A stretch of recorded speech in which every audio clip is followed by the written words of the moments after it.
Bismillah, alhamdulillah, wassalatu wassalamu ala rasulillah wa ala alihi wa sahbihi wa man wala. Amma ba'd. I couldn't come up here without my coffee because I love my coffee. And they only had Tim Hortons. And it is a substitute for coffee. But it doesn't quite do the job. And my favorite coffee is actually white chocolate mocha. You know the favorite flavor? White chocolate mocha? I love white chocolate mocha. And when I went to Mecca a month and a half ago, I made sure I had my mocha every single day. But do you know that if I had drank a mocha in Mecca 500 years ago, I would have actually been jailed, taken in front of a judge, punished, and then whipped and lashed for the crime of drinking a mocha in Mecca. I kid you not. But before I get to the mocha in Mecca, do you know that even the word coffee, it actually comes from the Arabic, qahwa. You all know qahwa. And the English word coffee comes from the Arabic qahwa. And the Arabic qahwa, most likely it comes from a province or land in Ethiopia called Kaffa. And it was in this area where people first roasted beans that we now call coffee beans or coffee plants. And some Yemeni traders, where are the Yemenis? Yemenis, represent, mashallah. Yes, indeed, Yemenis, mashallah. Wallahi, I would have been proud to be a Yemeni because our Prophet praised the people of Yemen. Al-hikmatu yamanin wal-imanu yamaniyya. Some Yemeni traders, they went to Ethiopia, and this is around the 9th Islamic century, the 13th or 11th, 12th Gregorian century, and they brought back these beans, and they called them beans from Kaffa, so qahwa, so coffee. And eventually they started growing these beans in Yemen. And it became so popular they had to export the beans to other lands. And the city of export was a very famous city, it's still a very famous export city, called Al-Mukha. And the beans from Al-Mukha and the preparation for Al-Mukha became mocha. And slowly but surely, coffee spread to other Arab lands and eventually made its way to Europe through Venice, especially Italy, and it started spreading throughout European lands. And therefore, coffee has always been associated with the Arabs, and in particular with the Yemenis, in early pre-modernity, 17th, 18th, 19th century. And if you were to find any coffee bean canister or can that was sold here in America in the 19th and early 20th century, you will always find a picture of some weird dressed Arab, sometimes a scantily dressed Arab lady, you know, the veil and belly button open, you know, that type of stuff they have, you know, back in the 19th century. Coffee was associated with Arabs, and to this day, the most prized beans are called Arabica beans, because it was the Arabs, it was the Muslims who made coffee basically so popular. But it wasn't always popular. It was during the 1500s when qahwa spread to Ottoman lands, and the scholars there began even debating and drinking it. Eventually, it's made its way to Mecca and Medina. And it is mentioned in our books of history that on the 23rd of Rabi' al-Awwal, 917 Hijrah, corresponding to around March of 1511 CE, coffee had already spread to Mecca, and a scholar was doing tawaf around the Kaaba, and he saw a group of young men drinking something suspicious and having a good time in the corner of the haram. And he came up to them, and they immediately shut out the lantern and they hit whatever they were drinking. So he challenged them, what is this? And they finally confessed that they were drinking qahwa. So he had them arrested, and he brought them in front of a trial. A group of, I'm not making this up, some of you are looking at me as if, no, I'm not making this up, guys, this is exactly true, okay? And he brought them in front of a group of ulama, and he brought forth the Hanbalis, the Shafi'is, the Malikis, the Hanafis, because in those days, to get a new fatwa, they would bring all of the qulat of the various madhahib. And there was a debate in 917 AH. There was a debate that lasted for the better part of the day, some say even 2 days, where they went back and forth debating whether qahwa was halal or haram. And they brought forth witnesses, they brought forth expert testimony from doctors and from people who had confessed to drinking it. And it appears that eventually the ulama decided that qahwa was an intoxicant. Qahwa was a muskir. And therefore they gave a fatwa that it was haram to drink and sell qahwa, and that anybody who was caught drinking qahwa should be lashed and beaten because he's drinking a muskir.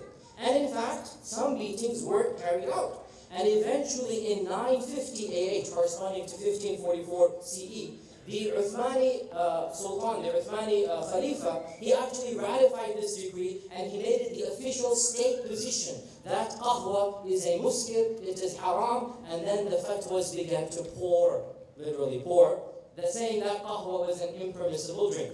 And we have so many fatwa in that era. Now remember, we're talking about 900, 1000, 1100 hijrah, so you're not going to find Ibn Taymiyyah talking about qahwa. You're not going to find Ibn Hajar, you're not going to find it. This is like after 950 hijrah, which is around 1200, 1250 CE. And so we have Shaykh al-Azhar Ahmad ibn Abd al-Haq al-Sumbati. There's a fatwa he was asked that, Shaykh, what do you say about this new drink called qahwa that is known to change people's temperaments, and it is associated with much evil, and it is associated with backbiting and bad company, and it is typically accompanied by lazy men gambling away. That's what qahwa is associated with. Lazy men doing nothing except wasting their time gambling and wasting their days with dice and whatnot. So what is your position about that? By the way, even when you read the question, you already see where the Sheikh's going to go with this, right? So the Shaykh gave a harsh fatwa saying that it is absolutely haram and that all coffee houses, cafes, all coffee houses should be shut down, and that anybody who was discovered drinking qahwa or operating a coffee house should be jailed and lashed.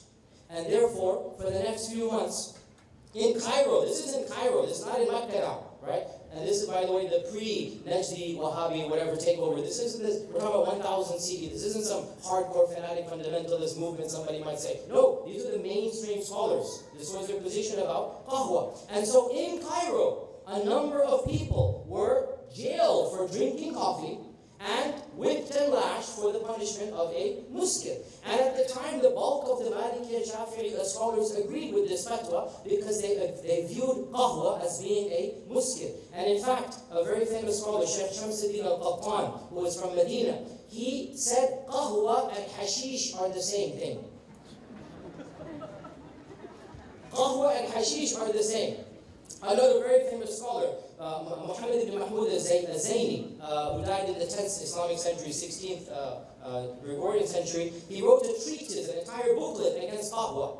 And Shaykh al-Islam Abi Saud al-Afandi, and Shaykh al-Islam Abi Saud is a very famous author, most people of knowledge know him. He actually wrote a very famous treatise about qahwa, and other people also wrote books about it, Risala fi Ahkam al-Qahwa, there's a book there. Also, it is said that Jalaluddin al-Suyuti, it is alleged that the famous al-Suyuti wrote a book, Al-Istiftah al-Safwa fi Tasfiyat al-Qahwa. And some scholars even said qahwa isn't just haram, qahwa is a bid'ah. Now, where did they get this from? Well, the fact of the matter is that when the Yemeni traders first brought it in from Ethiopia, the first group of religious people to adopt qahwa were the Sufi tariqas. And they adopted the qahwa in order to give them the energy to do their dhikr sessions late into the night. So they began drinking qahwa as a part of their rituals in order that they do their dhikr and they do what they needed to do. So a number of scholars therefore said that because this group is doing this with this instrument, with this beverage, therefore it is becoming a bid'ah. Now please, I'm not saying that this was unanimous agreed. I'm just saying there was a trend. There were famous scholars. In fact, this was the official position. People were lashed and punished, but there were always dissenting opinions, obviously. There were other people who said it is not haram, but the official position in Mecca, in Ottoman lands, in Cairo, in the early part of the 9th, 10th century Islamic centuries, is that qahwa is a muskir. And this became the well-known position, so much so that Francis Bacon, one of the most famous intellectual thinkers of Europe of the 17th century, Francis Bacon, who's one of the founders of basically post-Renaissance thought, one of the most famous philosophers. Anybody who's taken a class in Western philosophy knows Francis Bacon. Francis Bacon writes in 1626 that the Turks, meaning the Muslims, the Turks consider coffee as something that excites and disturbs the mind, i.e. a muskir. The Turks consider coffee as something that alters the mind. But the fatwas might have said one thing. Society did something else. The fatwa might have said it's haram, but the people were drinking coffee. And they continued to drink qahwa, sometimes secretly and mostly in public. And the tide slowly but surely began to shift in the 11th Hijri, 17th Gregorian centuries, when more and more people began drinking qahwa. And there are a number of stories that are found, Allah knows how true they are, but there are a number of stories found in our literature of that time where a scholar who considered qahwa to be halal invited a group of scholars who considered coffee to be haram. He invited them over to discuss some issue. And he secretly gave them qahwa in the room. And he didn't tell them what it was, because obviously none of them had, taste of qahwa. So he gave them coffee that night. And mashallah, tabarakallah, the discussion that resulted about some fiqhi point was the most exciting discussion they had ever had. And one of them remarked, and the hours flew by, and it was middle of the night, because obviously they're drinking coffee. And one of them remarks, what was this drink you gave us? It really stimulated us to give this deep discussion. And so he told them, this was the qahwa that you guys made haram. Now these stories are found in our tradition, but the fact of the matter is that there was a time when coffee was indeed considered to be haram by the majority, and especially those who were a little bit more conservative. And when I say conservative, I'm not using this as a slur, as a demeaning thing. I'm just saying there are certain scholars, they don't like change. There are certain scholars who like status quo. That's what I mean by conservative. But slowly but surely, a small group of scholars began writing, being more vocal, saying, what's wrong with coffee? Coffee is not haram. Coffee is not a muskir. And a very famous Hanbali scholar by the name of Zainuddin Abdul Qadir al-Jaziri, who died 1587 CE, he wrote a book, عمدة الصفوة في حل القهوة. And this is the crux of the matter in declaring qahwa to be permissible. عمدة الصفوة في حل القهوة. And he wrote a very famous book, and there are manuscripts found of this book still to this day around the Muslim world. And slowly but surely, the group of scholars that consider coffee to be haram just dwindled away, and eventually this fatwa is basically unknown except in the books of history, so that when I tell it to you, you find it strange. But 500 years ago, this was the standard position. Coffee houses began to spread in Muslim lands, and these became places of socialization, sometimes good socializations, most of the time bad socialization. But there was also a lot of good there. And coffee houses became the place where the elite, the intellectual, the social class, the movers and shakers went to discuss issues. And it was in coffee houses that Al-Hasan al-Banna began his Ikhwan al-Muslimin movement back in the 1910s and 1920s. The first place Hasan al-Banna targeted was not the mosques, because he realized the people coming to the mosques don't need to be taught to come there.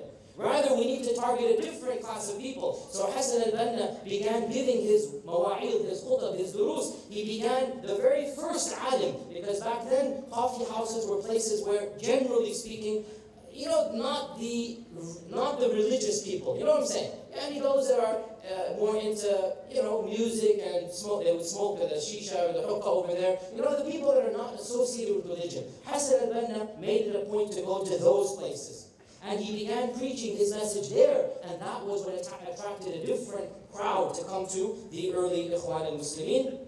And these days, of course, people don't even realize that there was a huge controversy over coffee, but the fact of the matter is, the sad fact of the matter, but we need to benefit and learn, is that coffee wasn't the only thing that was made haram in the course of our ummah. The fact of the matter is that a lot of things were considered to be bizarre, strange, haram, bid'ah, against the tradition, and later on they became standard. And I've given a very detailed lecture about perhaps the most embarrassing or the worst case of this, and that is of the printing press. And I have it, this is online, you can listen to this online, you can just Google my name, printing press in Yasir Qadhi, and you'll find a lecture. Even this lecture, wallahi, is a summary. It's only 45 minutes, and wallahi, it deserves to be in 10 hours. But the fact of the matter is that one of the main reasons the Muslim world was held behind when Europe continued its ascent was that the printing press was banned. And there was a time when the Ottoman Sultan issued a decree that anybody caught with a printing press shall be executed for heresy. And anybody who owns a printed book shall be basically thrown into jail. And for 350 years, when Europe is printing, when Descartes is printing, when Galileo is printing, when Newton is printing, the only way you can get a copy of any book in the Arab world is to go and handwrite it yourself. Now, of course, the religious scholars had some very good reasons. Wallahi, they had good reasons. What were those reasons? Number one on this list, they said, if we just start printing Bukhari and Muslim, Jahils will buy the book and misunderstand and abuse it. So we need to protect the tradition through the classical ijaza system. You want Bukhari, come and study, and I'll teach it for you. So that when you get Bukhari, when you get Muslim, when you get any book of fiqh, you have ijaza automatically to teach it. Wallahi, as a student of knowledge, as a shaykh, I say, this is a very solid position. But you know what? It was an unrealistic position.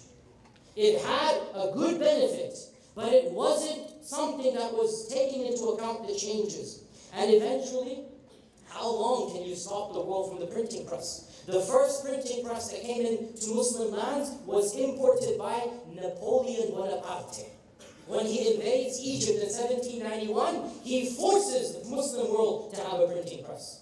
And up until that point in time, no Muslims ever printed books in Arabic. You're not going to find a single Arabic book, a single Islamic book printed by Muslims. The first people to print the Quran are non-Muslims because they had the printing press. The printing of the Quran, you understand. The first people to print the Quran were non-Muslims. Full of errors, full of problems. Muslims did not print books until 1820s, 1830s.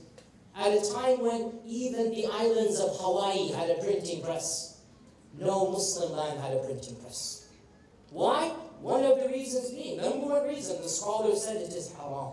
You cannot, it's going to open up the door for heresy. And we don't talk about these things too much because it is wallahi embarrassing. And that is why the bulk of us, dare I say almost everybody here, did not know that the printing press was considered haram. Most of you didn't know. In fact, I don't think any of you knew that coffee was considered haram. But it wasn't even the printing press and coffee. The list goes on and on and on throughout our history. Unfortunately, we have some really embarrassing examples. Wallahi, one of the most embarrassing examples, it is so embarrassing that I am embarrassed to mention it, much less give a talk about it. I don't think I'll ever give a talk about it because wallahi it is embarrassing. But I want you to know because I want the shock and awe factor. And you will understand why I'm telling you this in inshallah 10 minutes. Be patient at me. But I need you to understand that sometimes, some fatwa have held us so much back that we don't even know what to do. And one of the most embarrassing was that when the anti-slavery movement began to spread in Muslim lands, in the 1850s, 1890s, 1900s, sadly, some of our scholars stood in the way of anti-slavery movements. And they said it is haram to ban slavery. You cannot ban what Allah has made halal. And there were famous controversies and fatwa about slavery. And do you know that in some Muslim lands, let me just be frank here, in Saudi Arabia, do you know when slavery was banned? Who can tell me when slavery was banned in Saudi Arabia? I wish.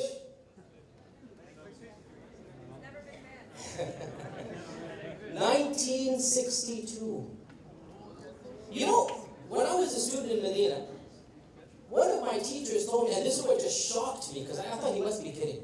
One of my teachers, who was in his 50s, this is in the mid-90s, one of my teachers said, I remember the slave market in Souq al-Ghamama. You know, there's a famous place in Medina called Masjid al-Ghamama. He said, we had a souq over there. I remember, and this my teacher is around 50 years old, I remember as a child, slaves being sold in the Ghamama marketplace. In 1962, King Faisal banned slavery, and he made it completely illegal to have slaves in Saudi Arabia. 1962 was when slavery was banned in this great Muslim land otherwise, right? But again, this is an embarrassing episode that our scholars did not understand. Islam does not need slavery. You can ban it and Islam is completely perfect. It's not going to harm any of the rules of the Sharia. And in my humble opinion, as a footnote, this is the beauty of our religion when it comes to this issue, that Allah Azza wa Jal had the mechanism. It's already there. That it's not something that is encouraged, it is discouraged, and all the mechanisms are there to get rid of it. And so when finally the world got rid of it, alhamdulillah, we too, I don't know of a single scholar today who is clamoring for the return of slavery. And why should they? So, the point being that throughout history, there have been so many episodes. My own teachers in Medina, they tell me that when the radio was first introduced in Saudi Arabia, and this isn't just in Saudi Arabia, in every Muslim land the same thing happened. When the radio was first introduced, pretty much all the scholars said, this is haram. And they even said, this is sihr, magic. Because how can you have this device? And we hear somebody sitting in London, in Timbuktu, in Geneva, and we hear him, on this radio. This must be sihr. And my teachers told me this, that their teachers told them that when the radio came to Saudi Arabia, they actually, some of them actually went to the transmission towers, they actually went underneath those transmission towers and read Quran, hoping to destroy the sihr of the radio waves. Hoping to destroy the khalas, there's not going to be any more radio waves and we're going to destroy it. Now, King Abdulaziz, who was a very forward-thinking person in many ways, what did King Abdulaziz do? King Abdulaziz basically called all of the scholars to a majlis, and he told the Saudi Arabian Radio Society that had just newly established, he said, recite the Quran on the radio. So, for the first time, the scholars heard the radio, and they heard the Quran being recited on the radio, and they said, this cannot be sihr then, because if it's sihr then, there cannot be Quran, and so they changed their mind about the radio. But guess what happened when TV was introduced? Much worse. In fact, just a side point here is one of my tangents here. When they introduced the television, it wasn't just reading Quran under the towers. In 1966, the first television tower and broadcasting station of Riyadh, the first television station, was stormed by fundamentalist fanatics, and they took it hostage, and they demanded that basically no more television be broadcast in Saudi Arabia. And again, just FYI, completely tangent here, but there was a member of the royal family, of the Al Saud family, in that tower. Along with the fundamentalists, he was a very religious, overzealous person, and he was killed. When King Faisal was alive at the time, he sent in the troops, and they basically got rid of these people, and some people were killed. This prince, his own nephew, was killed. The one who killed King Faisal was his younger brother. Somebody shot Faisal point blank range, that was his nephew. The one who shot King Faisal was the younger brother of the one who was killed in 1966, and so some say there was a motive of revenge. Now, I'm quoting you fatwas from 1700s, 1800s, 1920s, 1960s. Let's get controversial and let's get real.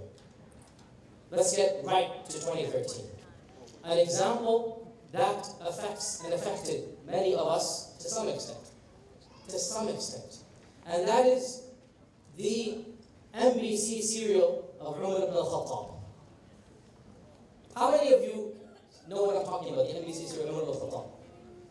Looking at the audience, it's around 90-95% have raised their hand. The bulk of you have raised your hands. You know what I'm talking about. The NBC serial on Umar ibn al-Khattab. Umar ibn al-Khattab serial is a video, for those of you who don't know, NBC, which is one of the most popular Arab news stations, or satellite stations, and it is one of the earliest as well, and it has, I know this sounds so weird, it has somewhat of an Islamic tint, compared to others, and relatively speaking, right? It's a little bit more Islamic than the others. I mean, you want to compare that with LBC or something, you know what I'm saying? So, a little bit of stuff. So, NBC with an M, NBC, they commissioned a 30-episode series on the life of Umar ibn al-Khattab, to be broadcast this last Ramadan that we just finished off a few months ago, last Ramadan. And they spent the largest amount of money ever spent in the history of television to make an Islamic serial. Never before was the amount of professionalism, the amount of care and the equipment and the sets and the actors, they put it in. Anybody who has seen any of these serials, you see the quality yourself. There is nothing compared to the quality of these serials. Now, when the news came to the Muslim world that NBC is doing a serial on Umar ibn al-Khattab, fatwa began to pour in from every single respected body, basically in the Sunni world. Al-Azhar, Deoband, Salafis, every single group. The fatwas began pouring in. And amazingly, when the Sunni world can hardly be united over anything, it was as if all of the major bodies were united. That the serial is haram, it is a bid'ah to watch, you cannot do this, and they listed a whole bunch of reasons. Wallahi, many of them, if not most, are legitimate. They're not just coming out of thin air. There's some basis why they are opposed to it. And they have some legitimate points. But just like when the printing press is introduced, wallahi, they're not thinking 2, 3, 5 steps ahead. They're just thinking of the here and now. Now, you know what hurt me the most? And I was opposed to those fatwa from day one. As soon as those fatwas started pouring in, I supported the serials, by the way. I supported the series. Now, you know what hurt me the most? The fact that so many large bodies said these serials are haram. These series is haram. You cannot watch it. You should not broadcast it. They all said this, and yet this series became what? The highest watched, #1 serial in the history of Arab television. Now, what does that show you about the disconnectedness of the masses with their own scholars?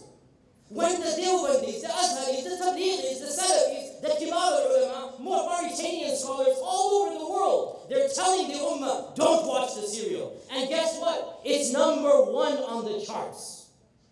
What does that show you about how connected our scholars are with the pulse of the Ummah? This is what hurt me the most. Not the fact that they said it's haram. I respect that opinion. That's a legitimate position to hold. But what does that show you when the status of the scholars becomes so trivial? MBC didn't even care. They didn't even blink an eyelid, and the masses couldn't care either what their own scholars have said. It became the #1 serial in the history of Arab television. Why? Because it is a great series. I've seen half of them. I've seen all of them. I've seen half of them. I can tell you, as an expert in seerah, as somebody who knows the classical tradition, wallahi, this is modern da'wah. This is what the people will be inspired by. This is the reality of spreading Islam forward. Does that mean it's 100% legit? No, there are problems. But these problems exist. And you know, one of the scholars that I admire, and I generally don't speak about scholars too much, and there is a reason about that, but one of the scholars that I genuinely admire overall, Shaykh Salman al-Awda. Shaykh Salman al-Awda, he was actually on the committee to overlook the script. And he read through the entire series. And, wallahi, completely coincidentally, I'm preparing this lecture 3 days ago, and somebody emails me, Shaykh, did you see Shaykh Salman al-Awda article about the MBC series? I said, no, it just came out 2 days ago, literally 2 days ago. It just came out, brand new article. I swear by Allah, I'm writing my lecture, and I'm going to mention Shaykh Salman, and literally just 3 days ago, somebody emails me the link. And I looked it up, and yes, he has a whole article on his Islam Today webpage, and he basically justifies what he's done. Because he got into so much trouble from the other scholars for being on the board of this MBC series. And he said, and he has a beautiful article, you should go and read it, he basically said, look, in the time of the Prophet ﷺ, poetry was the way people were affected. And our Prophet ﷺ, he didn't embrace poetry, but he allowed Hassan, he encouraged the Sahaba to use poetry to defend Islam. And television, the media, is the modern equivalent of poetry. And the fact of the matter is, no matter how many fatwa you give, you are not going to eliminate the popularity of the soap operas and the dramas and the romance series that are being imported from Turkey and from North Korea, being broadcast on Arab satellite channels. The Arabs know what I'm talking about. The Pakistanis are like, what? Don't worry about it. Pakistanis are Bollywood. You have enough to worry about as it is. But the Arabs know what I'm talking about, right? You import all of these Turkish shit, it's like it today. The point being that no matter how many fatwa you have, you're not going to stop the masses from watching that which is purely haram, pure filth, romance, semi-nudity, music. Why not provide an alternative that is much, much, much cleaner? Not necessarily 100% clean, but something that when you watch it, your iman will go up. I swear by Allah, I am not embarrassed to admit that when I watched those MBC series, my iman was renewed. Now somebody's going to say, La hawla wa la quwwata illa billah. What happened to the Quran? What happened to dhikr? Ya subhanAllah, I read the Quran every day, alhamdulillah, I do my dhikr, I do my salah. But is it wrong to point out that when you see something, and the context and the text is taken straight from Ibn Ishaq, from Ibn Hisham, and you see it, wallahi, it has an impact on you. It has an impact. And the vision has more of an impact than the speech. And I enjoyed watching. My family enjoyed watching with my kids, my wife. We want to all watch it together as a family. This is the reality. Now, a scholar who says this is halal, immediately other scholars and the more conservative, mainstream conservative people, how dare you say television is halal? My dear brothers and sisters, let us say television is haram. Let us say movies is haram. How many amongst you have not watched The Dark Knight? Yeah, I know what you're talking. You all, of course you watched it, right? I remember when The Dark Knight came out. It was Ramadan, wasn't it? Right? Wallahi, Facebook was going crazy with, do we have enough iman to wait until Ramadan is over?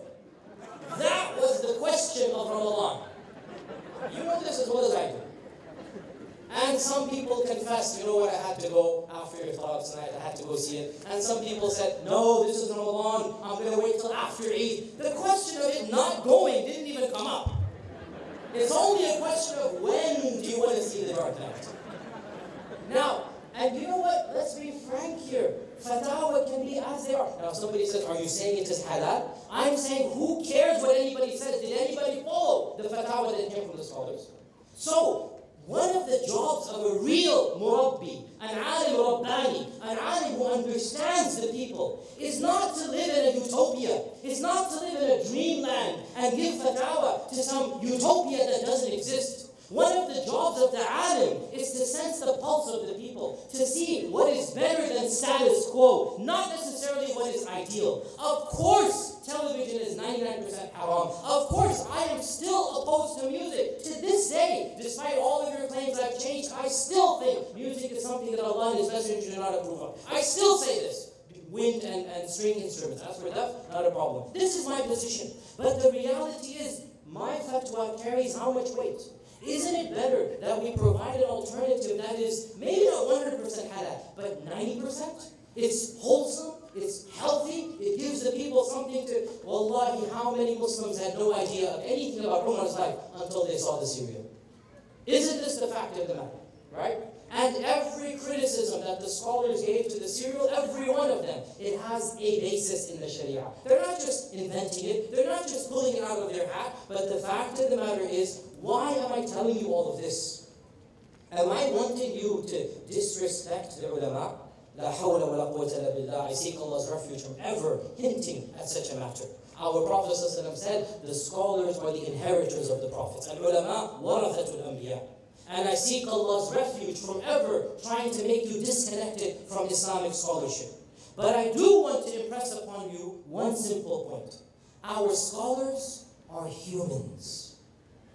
Our scholars are not divine, they're not infallible, they are not Rasulullah sallallahu alaihi wasallam. Collectively, they take on the job of the messengers. But here's the key word, collectively, not individually. And every single one of these examples I gave, from the printing press to coffee to MBC, yes, it is true that sometimes a majority said it is haram, but there was always a minority that said it is halal.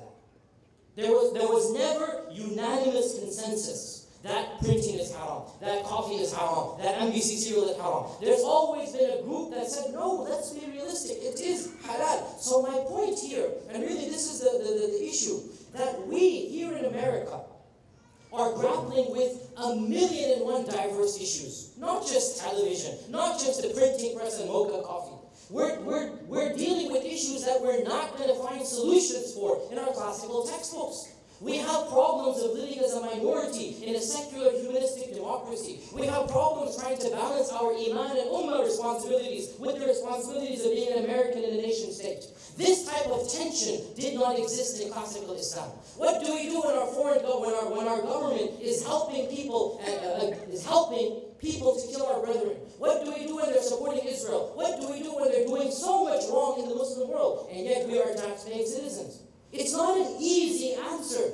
It's not a black and white scenario. My point to you, I need to impress upon you, understand modern scholars are grappling with modern issues of a very different nature, of a nature that you cannot open up Ibn Taymiyyah and Ibn Kathir and Ibn Hajar and Suyuti and find a simple cut-and-paste fatwa. And what has happened is that most mainstream movements have solidified their understanding of Islam and their point of reference to be a group of people that do not understand our situation and needs. So the Deobandis look up to India, Pakistan, the Salafis look up to Saudi Arabia, the Egyptians look up to Azhar. Each group, each group has a group they have appointed to be the point of reference. We will take our Islam from them. But the fact of the matter is that our Islam from them cannot be unconditional because they don't live our lives. They don't understand our situation and scenario. And the analogy I want to give you here is the analogy of, I'm going to give you a paint to basically a symbolism, an analogy that will help us understand what I'm trying to explain to you. Imagine you grew up in your father's house, your mother and father now moved on from this world, you're living in your house that you inherited from your father, your grandfather. You're used to each and every room. You're used to the furniture, you're used to the lamps where they are, you're used to this room being the study, this room being the bedroom, this room being the living room, and all of this is something you are comfortable with. This house, with its architecture and furniture, represents Islam. You are comfortable with it because that is how you inherited the house. Now, suppose there are people, let's call them the Neighborhood Housing Committee, the Neighborhood Housing Association. They have some tension with you in your house. This is the Western world now. They have some tension with you in your house.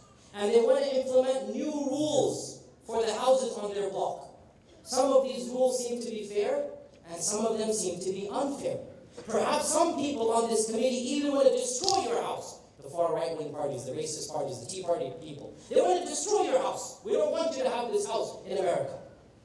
Now, let us bring in another element. You have inherited the house from your father. There are people outside wanting to destroy the house. You have a young son who is now grown up in this house that you have made, but he isn't too comfortable with your arrangement. He's seen other people's houses. He's seen his neighbor's house, and he wants change. He wants to convert that storage room into a study room for himself, let's say. He wants to fine-tune the furniture. He doesn't like the lamp this old-fashioned. He wants to bring in a better bed. He wants this, he wants that. And you're worried if you keep on saying no to him, he'll simply become a teenager, get his own job, and leave the house. And leaving the house means leaving Islam here. Leaving the house means leaving Islam. And you have to reach some type of compromise where you still preserve your house, make sure your son, your children are still living with you, and still make sure that the Neighborhood Housing Committee does not destroy your house beyond recognition. Now, what is all of this here that I'm coming to? My point is very simple. My dear brothers and sisters, we need to separate the foundation of the house from the utility of the house. We need to separate the structure from the furniture. Our problem is, most of us do not separate the furniture from the house. Suppose your teenager wants a new bed. Does that destroy the house? No. But when some Muslim scholar begins calling for reform, like changing a new bed, immediately he's accused, oh, you want to destroy the house like those guys outside. And this is the problem that many of us, and myself, I'm not going to shy away from this, yes, I myself and others are having, that when we call for some change, immediately people say, oh, you guys, you want to destroy the house like the outside association does, right? And the problem is that these people have confused the blueprints, the architecture with the furniture. They've confused the foundations with where the lamp is. And there are so many examples, so many examples. And again, just to be controversial, because that's who I am, Mr. Controversial is my name, but just to give you some realistic examples, there are some people, they get irritated at so many things, gender interactions, gender rules. There will be people that will say AlMaghrib is too liberal because men and women are in the same hall. And our forefathers did not allow men and women in the same hall. There will be others that would say we are too conservative because we're separating here, but we wouldn't separate in an actual classroom auditorium in a campus. If I was studying in campus, you're studying in campus, you don't have segregation in the campus halls, do you? So they'll say, oh, you guys are having a double standard here. We just announced we have a new female instructor. Automatically, look at the comments on Facebook.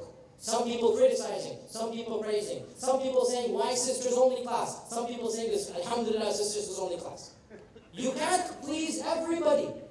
And the problem comes, we as scholars need to go back and understand what is the foundation of Islam and what is the furniture that we're allowed to change. The fact of the matter, you know there's a cliche, we were taught this, there's only one Islam, and that is the Islam of the Prophet.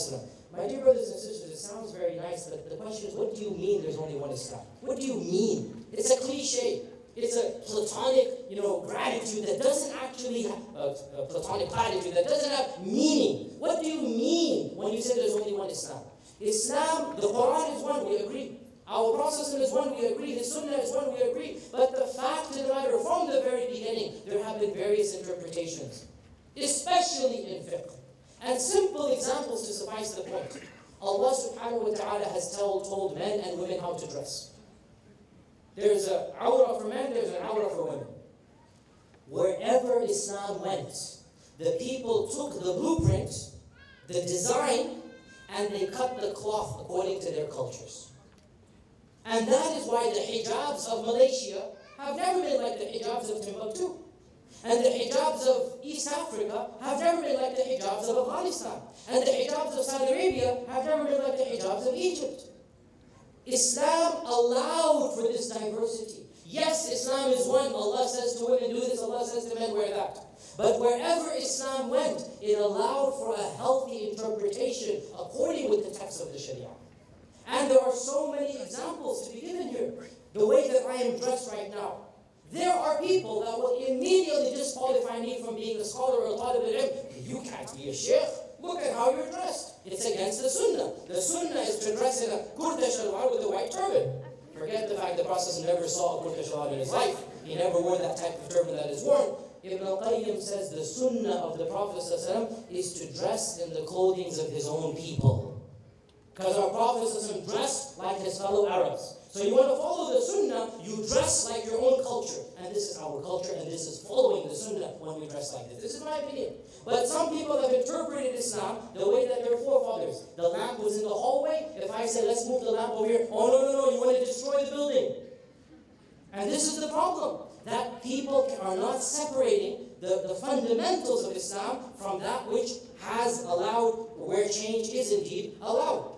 And again, there are so many examples that can be given. It is my humble opinion, it's been my opinion for over 10 years, by the way. Again, a lot of people say I've changed and whatnot. The fact of the matter is, I know how much I have changed and how much I haven't changed. There were positions that I held for many years, but it's just awkward to say them in public because people are not accustomed to them. In my humble opinion, based as a specialist in Aqidah and theology, I do not have any problems with private personal celebrations, whether they're birthdays, whether they're anniversaries. In my humble opinion, the Sharia does not tell us anything. They're neither mustahab nor makruh. It's halal because the Sharia does not come and dictate personal celebrations. Now, when I come and say this, wallahi, I have been told, what next? Sharab is halal. So because I allow a husband and wife to celebrate an anniversary, so they say, what next? You're going to say sharab is halal? You see, this type of mentality is saying coffee is the same as, you see my coffee there? Coffee is the same as hashish. It's that mentality. So, my point to all of you, why do I say all of this? Because, wallahi, brothers and sisters, I have lived through a number of phases of my life.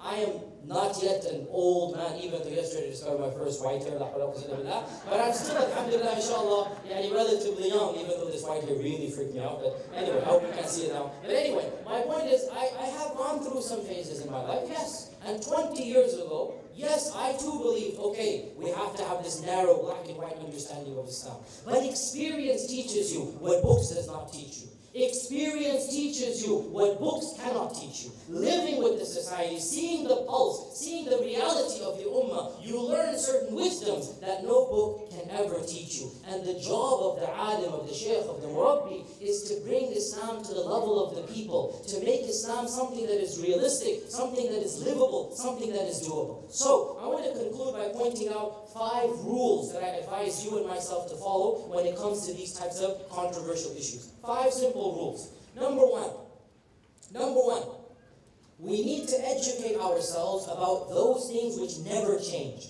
The absolutes, the foundation of the house. We're not allowed to change the foundation. We can't do that. The foundation, the building, the structure, yes indeed, our Lord has revealed that. And these are the rock-solid foundations. Belief in Allah, belief in the Prophet's names and attributes of Allah, Qadr, the Quran being the uncreated speech of Allah subhanahu wa ta'ala. All of this is rock-solid. We cannot and should not, can never alter this. But there are things that can be changed. And we need to separate that which is immobile, that which is solid, the structure, from the furniture, from the arrangements, from the utility. My father might have used this room as a storage. My son wants to make it into a study. No big deal. Okay, it's all right. The fact that my father used it as a storage doesn't mean that my son cannot use it as a study. Right? And I need to understand, him changing it from a storage to a study is not destroying the house. Quite the contrary, it's saving my son from leaving the house. You understand this point too, right? So we analyze that which cannot change, that which is immobile, solid, from that which can change. Number two, the question arises, how do we know that which can never change? And again, that's a very detailed talk, and it is a scholarly talk as well. For us here in this room, let me just say, the easiest way to know this is when the scholarly body of the entire ummah agrees that something is haram. When the ulama collectively, please underline collectively, because we have already seen in every one of these examples, sometimes a vast majority said something is haram. Sometimes. But never, coffee and the printing press and television, never did all of the scholars say this is haram. There was always a dissenting opinion. So, when the ummah agrees upon something, then we consider it to be haram. And this is one of the ways of finding out ijma', basically the consensus. So this is the second point. Look at what the scholars have agreed upon. And again, let's be controversial here. So for example, one of the biggest controversies in our times is about same-sex relationships. This is a very, very difficult problem. People have been banned. People have lost their jobs. People have stopped traveling because of this issue. They might have said statements that were harsh or whatnot. We cannot change the fundamental point that we can never accept it to be morally permissible for two people of the same gender to have sexual relations. This is a fundamental. We agree upon this point. There's nothing that can change this fundamental. What can change? Our language of addressing the problem. Our language of addressing the problem can change. No doubt, many of our du'at and clerics, they use a language that is so harsh, we don't even find it in the Quran. The Prophet Lut, what did he tell his people? أَتَأْتُونَ الْفَاحِشَةَ مَا سَبَقَكُمْ بِهَا مِنْ أَحَدٍ مِنَ الْعَالَمِينَ. Do you do something vulgar that nobody before you did? Wallahi, beautiful. He did not say, I can't even say it here because I'm worried they're going to quote me 10-second clip and then I'm going to be screwed in this manner. He didn't say what many of our other clerics say and that gets them into trouble. You understand what I'm saying here? The language that he's using, this is vulgar, this is wrong, you shouldn't do this, nobody before you did this, why don't you marry women, why do you go to the same gender? Notice how he said it. And there's nothing wrong with us resurrecting the same language. We cannot compromise on the morality of this issue, but we can compromise on how we say it and our treatment. Now, have any of you thought that the Prophet Lut, wasn't he and his family the only righteous people in the village, right? You know this, right? Have you ever thought, how did the Prophet Lut go shopping? How did he buy his goods? Do you think that he was scowling and spitting in the faces of everybody there? I'm asking you this question. He's interacting with a group, we know who they are, correct? What do you think his own relationship would have been? Our Prophet is living in Mecca. They're all pagans, they're idol worshippers. Have you ever thought that there is no doubt that he must have known and witnessed the fahisha going on in Mecca? Men and women doing tawaf naked around the Kaaba. You know this was the case, right? Have you ever thought that our Prophet is living there when that's going on? Of course he knows it. He's lowering his gaze, but it's there in front of him. When you live in a society where there is a fahisha present, no doubt your language to deal with it, your attitude toward the people who do it, it will be affected. It will be affected. It will be affected. Why? Because there's a human element that comes into play. There's a human element that comes into play. We are living and interacting with people of a different nature, of a different persuasion, so we're allowed to be different in how we approach it. We cannot change the fundamental, right? And other things examples can be given as well. So the second point, as we said, look at ijma'. Look at the scholarly consensus. Another example, again, I'm controversial here, the issue of women-led salah that is a mixed jama'ah. By and large, there is ijma' on this point. There is unanimous consensus that a woman cannot lead a mixed congregation salah. Okay, this is an evidence in our sharia. Ijma', you know what ijma' means? It means all the scholars have agreed on this issue. When all the scholars agree, khalas, sami'na wa ata'na. So when there is ijma', we respect that ijma' because ijma' is a source of Sunni law. Ijma' is a source of Sunni law. This brings me to my third point. There's 5 points, and then we're done inshallah. 3 points. The third point. Realize there's always going to be a group, sometimes small, of vocal, forward-thinking scholars. People who do have the scholarly credentials. People who have shown that they're not coming from outside the tradition. They are from within the tradition. But their verdicts might not be in harmony with the mainstream, with the conservative masses. And I gave you examples of the Embassy Umar serial. The bulk of the Sunni Ummah, the scholarship, said it is haram. The Sunni Ummah themselves couldn't care less and they watched it. But you had a group of, in my humble opinion, forward-thinking, realistic ulama who understood, no, this is something that needs to be done. So it is up to each one of you to choose the alim that you feel the most comfortable with. And the one that you can say on the Day of Judgment, oh Allah, I followed this person because I'm not an alim, and I considered him to be an alim. He told me it's halal or haram, and I followed him trusting his expertise. You have to find that scholar. For many of you, those scholars will be people of your persuasion. That's fine. The Salafis will look to the Salafis, the Ubandis will look to the Ubandis, the Tablighis will look to... This is the reality. Birds of a feather flock together. And there's nothing wrong with that, by the way. This is the reality. But I'm saying there is always going to be a group that is a little bit more forward-thinking. Not as pigeonholed into one group and one firqa. Because, brothers and sisters, call yourself what you will, but wallahi, Islam transcends any one of these movements. And that is a fact. Islam transcends any one of these movements. Now, look to your scholar and follow that scholar, but you have to do that choosing. And this leads me to my fourth point, that, in my humble opinion, this is my suggestion to you, choose a scholar who's living your life, in your land, in your culture and society. In my humble opinion, I feel very passionately about this. One of the biggest problems of all of these movements, and that has caused Islam to not spread as well as it should, was that we outsourced our fatwas to back home. For some of us it's Egypt, for others it's Pakistan, for a large group here it's Saudi Arabia, as if only those scholars are the ones who know our situation. But the fact of the matter is that those people, with all respect to them, they're great for their societies. They know their societies. But you cannot get a fatwa about living in a secular democracy from somebody who's never lived in a secular democracy.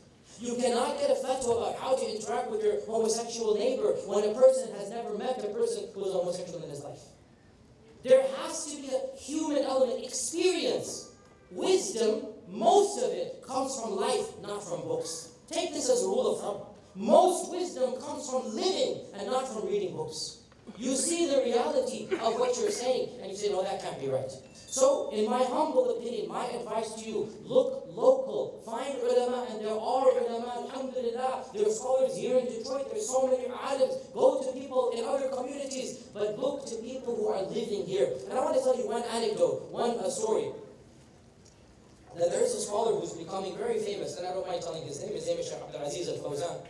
He's the nephew of the famous Al-Fawzan. And he lived in America for 5-6 years. And then he went back. And I met him in England once when I was visiting. And I told him this point, the Shaykh, that, you know, we need to understand that we really do need to in-source our fatawa and not outsource them. And he told me, yeah, Yasir, you're absolutely right. I lived in America for 6 years.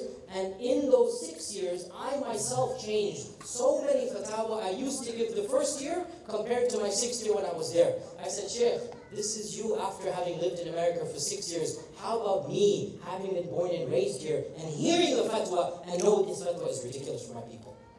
In 6 years, if you can change, and you are, mashallah, tabarakallah, such a great scholar, such a great alim, and he is, wallah, he's a great alim. In 6 years, living in the people, he realized, I can't give the same fatwa anymore. I said, Shaykh, how about us? We live in the land. We know our people. In my humble opinion, brothers and sisters, you should not log on to the internet and go for fatwa search engines in other lands. Go to your local community alims. Go to people that have studied and trained in Al-Azhar, in Medina, in Timbuktu, in Jamia al-Nuriyya, wherever they might be, but they're people of your own kith and kin. They're people of your land. Come over here. The example here is that you have your house and you call it interior decorator from the island of Waki Waki to come and, make your house look good. And this person is going to bring in some sand beach, some desert shells, some here and there. You're going to say, this is not the way I decorate my house, but you call the wrong interior decorator. Don't blame anybody but yourself. Bring in somebody who knows your culture, who knows your civilization. And it is well known, Ibn al-Qayyim and others, they say, half of giving the fatwa is to know the context of the fatwa you're giving. Half of the fiqh is to know the context of the fatwa. This is half of ilm. And the fact of the matter, when you outsource, they don't have the context. So, this is the fourth point. Don't outsource to Bangalore or to Timbuktu or to Saudi Arabia. Find people who are understanding your own situation. And the final point, be tolerant of opinions that come from respected authorities, even if you don't agree with them. Once upon a time, you might have looked down upon mocha. Once upon a time, you would have said printing books is haram. Once upon a time, you would have said, another controversy I didn't mention, microphones in the masjid. The entire Muslim world, once upon a time, in the 50s and 60s, some of you might even remember your fathers talking about this, right? When microphones were introduced in the masjids, pretty much everybody said haram, bid'ah was used. Bid'ah. And this isn't just some hardcore Salafi or fanatics. These are the Deobandis, the Azharis. This is the mainstream ummah. Because they said, you must hear the human voice. You cannot hear the electronic voice. So, microphones are a bid'ah. You tell me what masjid in the world doesn't have microphone today? The very masjids where these fatwas were given, physically the same masjid, they're using microphones now. My point being that allow some spectrum of opinion, even if you don't agree. Even if you don't agree. If it's coming, now here's the point, if it's coming from a scholar, here's the key point. In America, we have too many do-it-yourself scholars. Searching online doesn't give you Shaykh Google status. Looking up something on Wikipedia doesn't make you Mufti Wikipedia. You cannot become a do-it-yourself alim. But there are people that have studied the tradition. Look at their credentials.